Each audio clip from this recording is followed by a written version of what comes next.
आज हम लोग बात करेंगे basic principle of design of experiment की। जब भी हम लोग डिज़ाइन ऑफ एक्सपेरिमेंट की बात करते हैं तो ये क्या होता है, किसी भी एक्सपेरिमेंट की प्लानिंग कि हम उस एक्सपेरिमेंट को कैसे करके परफॉर्म करेंगे। तो जब भी हम किसी एक्सपेरिमेंट की प्लानिंग करते हैं तो प्लानिंग करते समय हम कुछ चीज़ों का ख़ास ध्यान रखते हैं, जिससे कि हम जो भी अपना काम कर रहे हैं, जिस वजह से हम लोग जिस कैलकुलेशन के लिए किसी भी एक्सपेरिमेंट को डिज़ाइन कर रहे हैं, वो कैलकुलेशन हमारी एक्यूरेट आए। तो वो जो कुछ फैक्टर्स होते हैं जो हमारे डिज़ाइन से निकलने वाली कैलकुलेशन को वैलिड बनाते हैं, उन्हीं फैक्टर्स को हम लोग बोलते हैं principle of design of experiment. ये हमारे पास 3 प्रिंसिपल होते हैं। जो पहला प्रिंसिपल है आपका वो रेंडमाइजेशन है, सेकंड रेप्लिकेशन है और थर्ड है लोकल कंट्रोल। ये 3 बेसिक प्रिंसिपल होते हैं जो किसी भी डिज़ाइन को परफॉर्म करते समय बहुत ही इम्पॉर्टेंट रोल प्ले करते हैं। तो इसमें सबसे पहले हम लोग बात कर लेते हैं रेप्लिकेशन की। रेप्लिकेशन क्या होता है, देखिए सपोज़ हमारे पास कुछ ट्रीटमेंट्स हैं। हाँ, सपोज़ हमारे पास 3 ट्रीटमेंट हैं, A, B, C। हमारे पास ये 3 ट्रीटमेंट हैं और इन ट्रीटमेंट्स को हमको कंपेयर करना है, आपस में इनकी परफॉर्मेंस को कंपेयर करना है। जो डिज़ाइन ऑफ एक्सपेरिमेंट है वो बेसिकली ट्रीटमेंट्स के कंपैरिजन के लिए ही यूज़ होने वाला एक टूल है।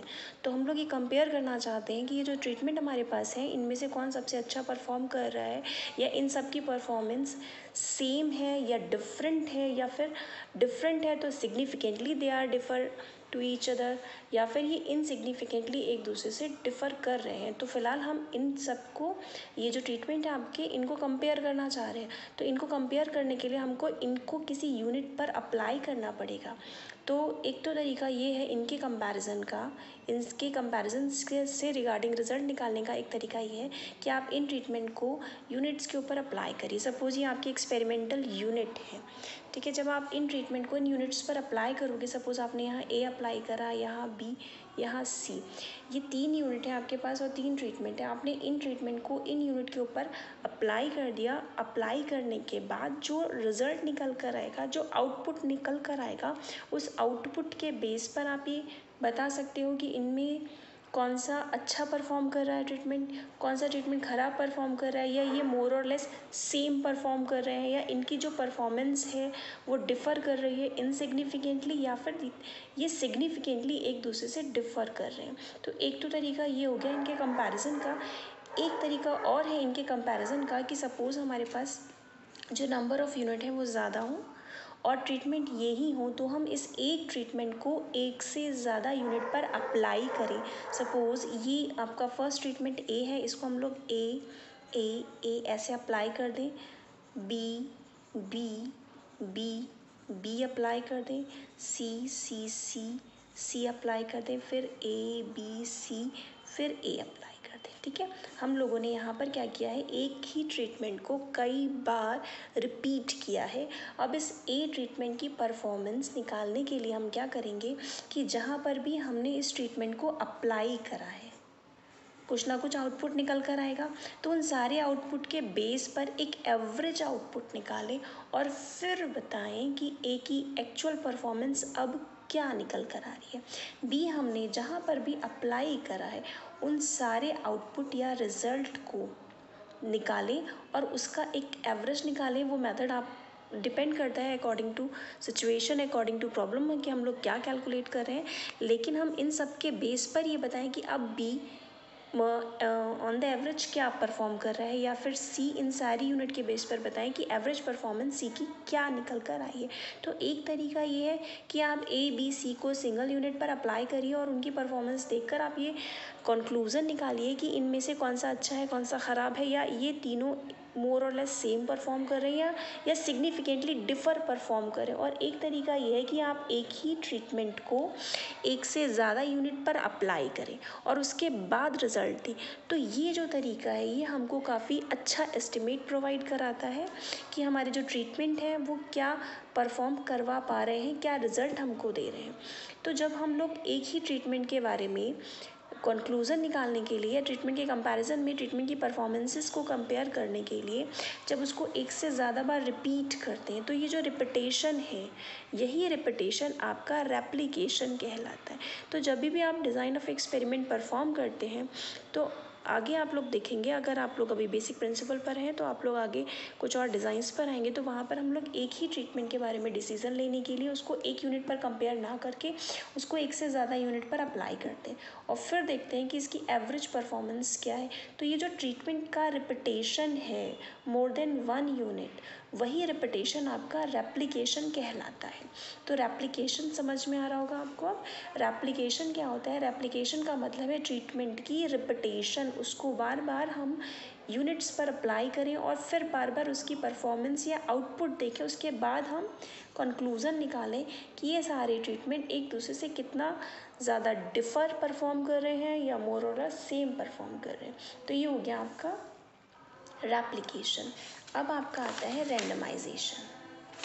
रैंडमाइजेशन में भी हम लोग ये कंसीडर कर लेते हैं, आपका फर्स्ट प्रिंसिपल लिखा था मैंने, यहाँ पर समझा रही हूँ सेकेंड टाइम में, सेकेंड नंबर पे इसको समझा रहे हैं। सपोज़ आपके पास 4 ट्रीटमेंट है, इन ट्रीटमेंट्स को आपको कंपेयर करना है कि इनकी परफॉर्मेंस आपस में एक दूसरे के एक जैसी आ रही है या कुछ फ़र्क निकल कर आ रहा है।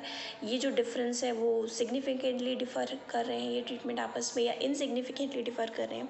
तो एक तो रेप्लिकेशन हम लोगों ने पढ़ लिया है, हम तो अब रेप्लिकेशन जब पढ़ लिया है तो इस ए ट्रीटमेंट को की परफॉर्मेंस देखने के लिए हम क्या करेंगे, इसको हम लोग कुछ यूनिट्स पर अप्लाई करेंगे, फिर ऐसे ही बी हमने अप्लाई कर दिया, सी अप्लाई कर दिया, डी अप्लाई कर दिया। या फिर हम लोग ऐसे कर लें, ए अप्लाई कर दें, बी अप्लाई कर दें, सी अप्लाई कर दें, डी अप्लाई कर दें। हम लोग कुछ इस तरह से अप्लाई कर दें। तो एक तो तरीका ये है कि आप लोग पहले ए फिर बी फिर सी डी या इस तरह से अप्लाई कर लो। एक तरीका ये है कि आप जो ट्रीटमेंट हैं उनको जब यूनिट के ऊपर अप्लाई करो या एलोकेट करो तो वो रैंडमली करो।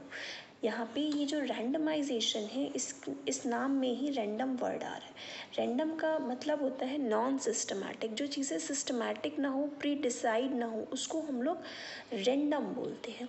तो यहाँ पर हमने क्या किया, पहले ए अप्लाई करा, फिर बी, फिर सी, फिर डी, इस टाइप से ना करके आप क्या करो कि ए बी सी और डी को जब किसी यूनिट के ऊपर अप्लाई करो तो एकदम रैंडमली करो। रैंडम नंबर टेबल आती है, उसकी हेल्प से करिए या फिर लॉटरी सिस्टम से करिए, किसी भी तरीके से। रैंडमाइजेशन के बहुत सारे तरीके हैं, उनसे अगर हम लोग ट्रीटमेंट्स को यूनिट के ऊपर अप्लाई करेंगे तो हमारे रिज़ल्ट की जो वैलिडिटी है वो बढ़ जाती है। सपोज़ हमने यहाँ ए अप्लाई करा, यहाँ ए किया रैंडमली, बी, यहाँ सी अप्लाई किया, यहाँ डी किया, यहाँ पे सी किया, यहाँ ए किया। तो जब हम लोग ट्रीटमेंट्स को यूनिट के ऊपर रैंडमली अप्लाई करते हैं तो जो हमारा रिज़ल्ट है वो इसके कंपैरिजन में कुछ अच्छा निकल कर आने की पॉसिबिलिटी बढ़ जाती है। तो इस कंडीशन को हम लोग बोलते हैं रैंडमाइजेशन। तो रैंडमाइजेशन क्या हो गया, जब ट्रीटमेंट्स को यूनिट के ऊपर रैंडमली अप्लाई किया जाएगा तो वो रैंडमाइजेशन कहलाएगा। या फिर ये कह सकते हैं कि जो रैंडमाइजेशन का प्रिंसिपल है वो ये कहता है कि आप ट्रीटमेंट्स को यूनिट के ऊपर रैंडमली अप्लाई करिए बिना कोई सिस्टमैटिक पैटर्न यूज़ करें। ऐसा नहीं करना है कि पहले ए अप्लाई करना है फिर बी फिर सी फिर डी या फिर रिवर्स में, ऐसा कुछ नहीं है। आप रेंडमली ए अप्लाई करिए, कहीं पर बी, फिर कहीं बी, फिर कहीं सी, कहीं। इसके लिए भी आपके पास टूल्स होते हैं जो रैंडमाइजेशन का एक तरीका बताते हैं कि आपको रैंडमाइजेशन के ज़रिए कैसे ट्रीटमेंट्स को अप्लाई करना है। तो फिलहाल रैंडमाइजेशन क्या होता है कि ट्रीटमेंट्स को यूनिट के ऊपर रैंडमली अप्लाई करना। तो आप यहाँ पर देखिए तो हमने रैंडमाइजेशन और एप्लीकेशन दोनों प्रिंसिपल का यूज़ कर लिया। रैंडमाइजेशन हमने रैंडमली ए अप्लाई किया, रैंडमली बी, फिर सी, फिर डी। और एप्लीकेशन मतलब हमने ए को मोर देन 1 टाइम अप्लाई किया है, ऐसे ही बी को मोर देन 1 टाइम अप्लाई किया है, ऐसे ही सी को अप्लाई किया है, ऐसे ही डी को। तो रैंडमाइजेशन और एप्लीकेशन यहाँ पर आपको समझ में आ गए होंगे। अब हम आते हैं थर्ड प्रिंसिपल पर। थर्ड प्रिंसिपल हमारा क्या कहलाता है? थर्ड प्रिंसिपल हमारा है लोकल कंट्रोल। लोकल कंट्रोल हम लोग हर केस में यूज़ नहीं कर सकते। हर डिज़ाइन ऐसा नहीं है जहाँ पर हम लोग लोकल कंट्रोल का यूज़ कर, लेकिन रैंडमाइजेशन रेप्लिकेशन सारे ही डिज़ाइन में हम लोग यूज़ करते हैं। तो इसके लिए सबसे पहले आप ये देखिए कि आपकी एक्सपेरिमेंटल यूनिट जो है जिसके ऊपर आप लोग ट्रीटमेंट अप्लाई कर रहे हैं वो कैसी हो सकती। आपके पास दो तरह की यूनिट्स हो सकती हैं, एक तो होमोजीनियस यूनिट होंगी या फिर आपके पास जो डेटा है उसमें जो यूनिट अवेलेबल है वो हेट्रोजीनियस होंगी। अगर आपके पास जो डेटा है उसमें जो यूनिट है वो होमोजीनियस यूनिट है, होमोजीनियस मतलब जो यूनिट के बीच का डिफरेंस है वो मोर और लेस सेम है, वो निग्लिजिबल है। मतलब यहाँ पर अगर आपने एक खेत लिया है तो उस खेत की जो सॉइल है, सपोज़ वो आपकी एक्सपेरिमेंटल यूनिट है, तो क्या ये जो सॉइल है वो लगभग हर जगह, हर प्लॉट पर, हर खेत पर एक सी होगी। इसमें डिफरेंस होगा लेकिन वो जो डिफरेंस है वो नेग्लिजिबल होगा। अगर ऐसी सिचुएशन है आपके पास तो आपको लोकल कंट्रोल का यूज़ नहीं करना है। लेकिन अगर आपका डेटा हेट्रोजीनियस है, सपोज़ आपके पास जो डेटा है वो हेट्रोजीनियस है, हम ये कंसीडर कर लेते हैं कि हमारे पास कुछ पेशेंट्स हैं जिनके ऊपर हम लोग एक ट्रीटमेंट अप्लाई कर रहे हैं। वो जो ट्रीटमेंट है वो मेडिसिन है A, B, C और D। सपोज़ ये सर दर्द की गोलियां हैं और ये सारे सर दर्द के पेशेंट हैं। तो इसमें इन पेशेंट के सर दर्द में वेरिएशन है। कुछ इसमें ऐसे लोग हैं जिन्हें कभी सर दर्द बहुत रेयर होता है, कुछ ऐसे लोग हैं जिन्हें हर हफ्ते या हर महीने में या आए दिन ये प्रॉब्लम रहती है, कुछ ऐसे लोग इसमें ऐसे हैं जिनको डेली सर दर्द होता है,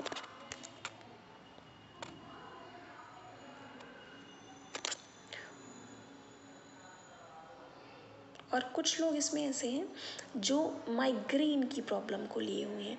तो एक माइग्रेन का पेशेंट, सर दर्द उसको भी है, और एक ऐसा पेशेंट जिसको बहुत रेयर सर में दर्द होता है। तो दोनों ही पेशेंट में फ़र्क है। तो इस सिचुएशन में हम ये नहीं कह सकते कि यहाँ पे जो भी पेशेंट है वो मोर और लेस उनका जो सर दर्द वाली प्रॉब्लम है वो सेम है। तो इस सिचुएशन में हमारा जो डेटा है वो हेट्रोजीनियस है। तो इस सिचुएशन को टैकल करने के लिए, इस पर कोई भी डिज़ाइन अप्लाई करने के लिए हम लोग को सबसे पहले क्या करना पड़ेगा, अपने डेटा को होमोजीनियस ग्रुप्स में डिवाइड करना पड़ेगा। जैसे ये है एक सिचुएशन, सपोज़ ये हमारा पूरा डेटा है तो हम इस डेटा को कुछ ब्लॉक्स में डिवाइड करेंगे। ये जो ब्लॉक हैं ये एक जैसे पेशेंट से मिलकर बना होगा। यहाँ पर सपोज़ वो पेशेंट है जिन्हें बहुत ज़्यादा सर में दर्द होता है, यहाँ पर वो पेशेंट है जिन्हें कुछ कम सर में दर्द होता है, महीने में 1-2 बार होता है, यहाँ डेली के पेशेंट्स हैं, यहाँ बहुत रेयर वाले पेशेंट हैं जिनको शायद ही कभी सर दर्द होता हो। तो हमने अपने डेटा को क्या करा है, अपनी यूनिट्स को क्या करा है, कुछ ब्लॉक में डिवाइड करा है। ये हमारा ब्लॉक है, इस ब्लॉक में जितनी यूनिट होंगी वो लगभग सेम होंगी, इस ब्लॉक में जितनी यूनिट होंगी वो लगभग सेम होंगी, इस ब्लॉक में जितनी यूनिट होंगी वो लगभग सेम होंगी। तो ये हमारी यूनिट हो जाएंगी।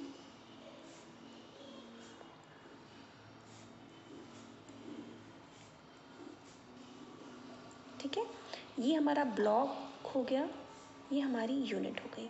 तो ये जब हम लोग डेटा की ब्लॉकिंग करके उसको होमोजीनियस ग्रुप्स में डिवाइड करते हैं तो यही ब्लॉकिंग हमारी लोकल कंट्रोल कहलाती है। तो रैंडमाइजेशन क्या था,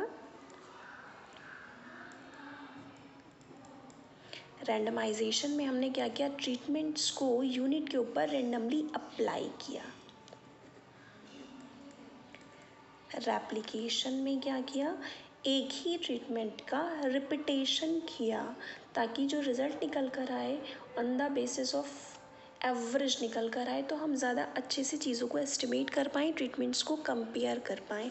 और जो आपका लास्ट प्रिंसिपल था लोकल कंट्रोल, उसमें हमने क्या किया, जो हमारा हेट्रोजीनियस डेटा था उसको होमोजीनियस ग्रुप्स में डिवाइड कर दिया। अभी एक ग्रुप हो गया, इस पे हम लोग सारे ट्रीटमेंट्स अप्लाई करेंगे, इस पे फिर हम लोग सारे ट्रीटमेंट अप्लाई करेंगे, इस पर भी सारे। तो सपोज़ आपके पास जो ट्रीटमेंट्स थे वो कुछ A, B, C, D, E थे, कंसीडर कर लेते हैं।